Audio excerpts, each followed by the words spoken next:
Dos extraordinarios geoglifos en forma de discos radiados fueron analizados por la investigadora italiana Amelia Carolina Sparaviña en Puno, mediante imágenes satelitales.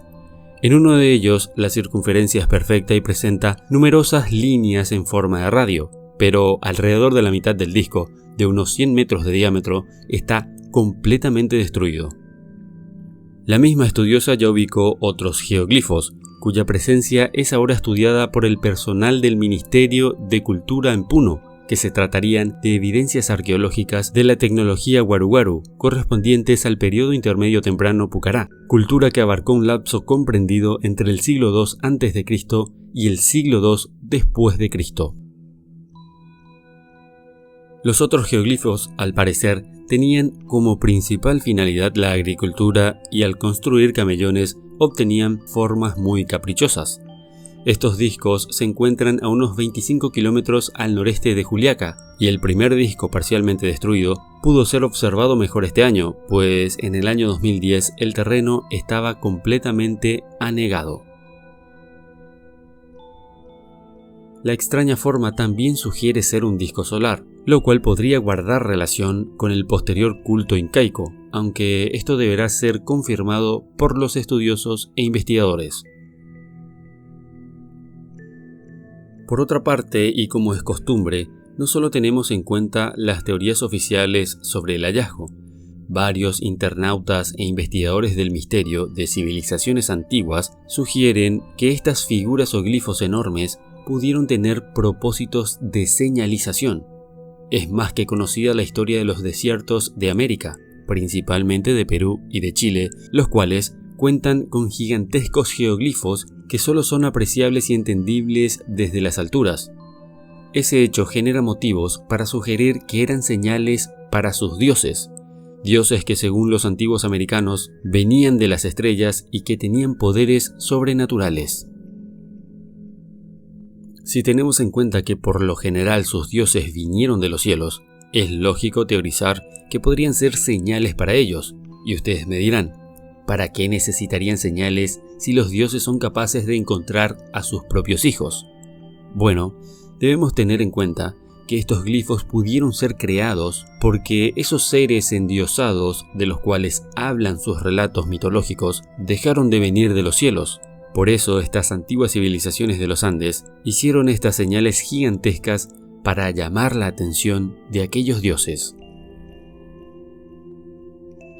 Estas teorías recorren todo el globo, no son solo producto de la simple fantasía de los seguidores del misterio antiguo, sino parte de unas explicaciones hipotéticas a tan extraordinarias obras del ser humano.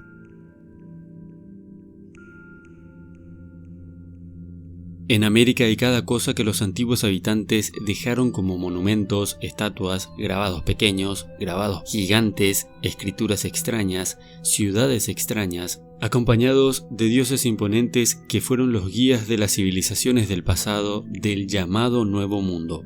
Pero tenemos que recordar que hay una serie de marcas exageradamente grandes, perfectas e imponentes en un desierto de Sudamérica que muchísimos ya conocemos, pero que en realidad carece de explicación científica sólida, tampoco posee estudios profundos de qué podría haber pasado allí, si fue algo natural o artificial. No hay investigaciones oficiales que le den la importancia al asunto, y ustedes se preguntarán, ¿por qué será?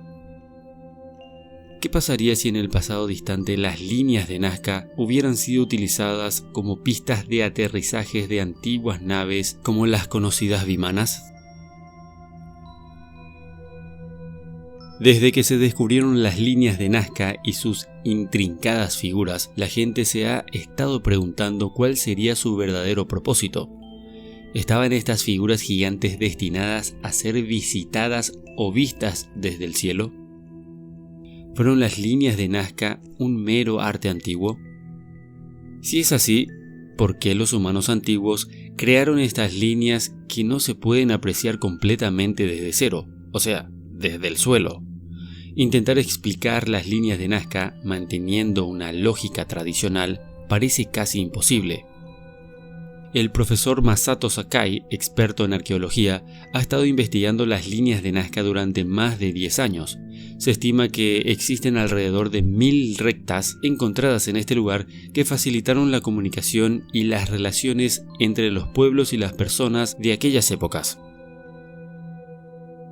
Según la teoría propuesta por el profesor Sakai, las líneas de Nazca se produjeron durante un periodo de unos 2000 años a partir del 400 a.C.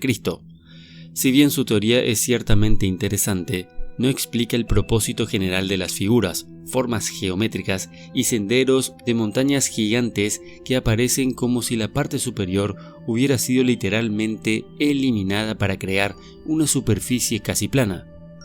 Por increíble que parezca, esto imita extrañamente a las pistas de aterrizaje modernas. Verán, en primer lugar, iríamos en contra de todo lo que se ha dicho en la historia en los últimos cientos de años. Los antiguos seres humanos que habitaban las regiones de América, Asia y África eran primitivos y no tenían avances tecnológicos, por lo que la idea de que las líneas de Nazca pudieran haber sido utilizadas como una especie de pista gigante suena ridícula a cualquiera que siga la historia tradicional de la humanidad.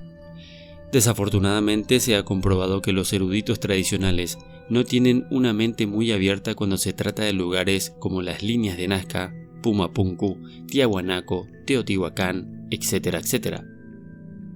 El hecho es que los eruditos tradicionales siguen diciendo que es imposible para la humanidad antigua, hace miles de años, tener tecnología avanzada y quieren que todos creamos que eso es necesariamente cierto. Una pregunta importante que debemos plantear es si las líneas de Nazca fueron realmente un arte antiguo o una forma de comunicación de los humanos antiguos, porque hay anomalías magnéticas inexplicables presentes en estas líneas misteriosas. Según los informes, los científicos de la Universidad de Dresde investigaron las líneas de Nazca, midieron el campo magnético y encontraron cambios en el campo magnético debajo de algunas líneas que principalmente eran las más largas. También se midió la conductividad eléctrica en Nazca, donde se realizaron pruebas directamente sobre y junto a las líneas, y los resultados mostraron que la conductividad eléctrica era casi 8000 veces mayor en las líneas que junto a ellas. Según los investigadores, aproximadamente 2,5 metros por debajo de algunas de las líneas hay anomalías en el campo magnético. Algunas de las partes de Nazca tienen diseños asombrosos, triángulos de alta precisión que son todo un misterio. Algunos de estos triángulos parecen haber sido hechos por algo que literalmente presionó el suelo al menos 30 pulgadas con una fuerza increíble. Pero, ¿quién pudo haber hecho esto en la antigua Nazca? ¿Lo hicieron con sus pies?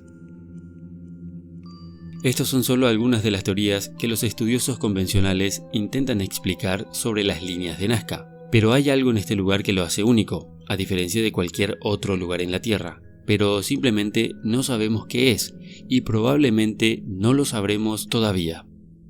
Solo los investigadores del misterio se atrevieron a tratar de analizar y mover sus recursos hasta el lugar para tratar de darle una explicación a estas misteriosas marcas. Es por eso que por más de que sepas que las líneas de Nazca tienen varias teorías encima, en realidad nadie sabe realmente para qué fines fueron hechas. Pero si les doy mi punto de vista, a mí me parece un lugar muy conveniente. Primeramente, el lugar en sí. El trazado enorme de las líneas, lo plano de esa parte del desierto, el marcado relieve que se ve desde el cielo. Este es un lugar perfecto para aterrizar naves que necesitan mucho recorrido tanto para subir como para bajar. Pero inmediatamente se preguntarán para qué necesitaban pistas de aterrizaje en el pasado. Pues para seres de otros mundos. No creo que los pre-incas hayan jugado carreras de llamas en el desierto. Además, ¿quién dice que las aeronaves alienígenas son indefectiblemente platos voladores? ¿Qué tal si son iguales a las nuestras? Naves que necesitan grandes pistas para aterrizar, combustible que puede variar según la gravedad de cada planeta. Las naves deben adecuarse o deberían adecuarse a las condiciones climáticas y a la gravedad de nuestro planeta. ¿No lo creen? Si piensan bien por un minuto, verán que esta teoría debe ser la más acertada al final, ya que suena fantasiosa, pero no deberían encontrar fallas en la lógica de esta teoría. ¿Es posible físicamente? Sí. ¿El lugar es ideal para aterrizar? Sí. ¿Cielo despejado siempre para aterrizar? Sí. ¿Espacio suficiente para aterrizar? Claramente. ¿Ven que no hay mucho para cuestionar en la teoría? Esta hipótesis tiene todos los condimentos para ser la más aceptada. Lo único en contra para la ciencia oficial son las intervenciones alienígenas, lo cual contradictoriamente no debería ser una contra, porque nosotros hacemos lo mismo en Marte. Dejamos marcas por todas partes y cuando vayamos en gigantescas naves con cargamentos pesados, también haremos pistas en lugares ideales tal cual los vemos en Nazca. Y díganme ustedes, ¿es o no algo fácil de procesar cuando lo ponemos de ese modo? Les digo en serio que las líneas de Nazca tuvieron que indefectiblemente ser algún tipo de señal para seres de otros mundos o directamente pistas de aterrizajes para naves espaciales.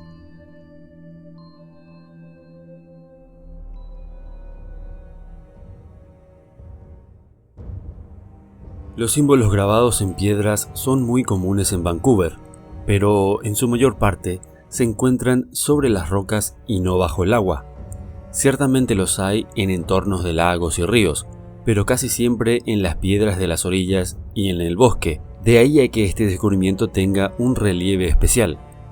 Los dibujos lacustres hallados por Rob Antill no han sido datados todavía, aunque seguramente pertenecen o proceden de rituales de las culturas nativas. Lo que se sabe de estas manifestaciones artísticas en la Columbia Británica, donde hay registros de actividad humana desde hace unos 12.000 años, es que están relacionados con las culturas nativas. La mayoría están relacionadas con ceremonias que los jóvenes llevaban a cabo, aunque también hay algunas que eran marcas asociadas a necrópolis. Unas pocas conmemoran desastres, inundaciones, corrimientos de tierra, acontecimientos únicos que no se pueden explicar, y otras indican lugares muy secretos.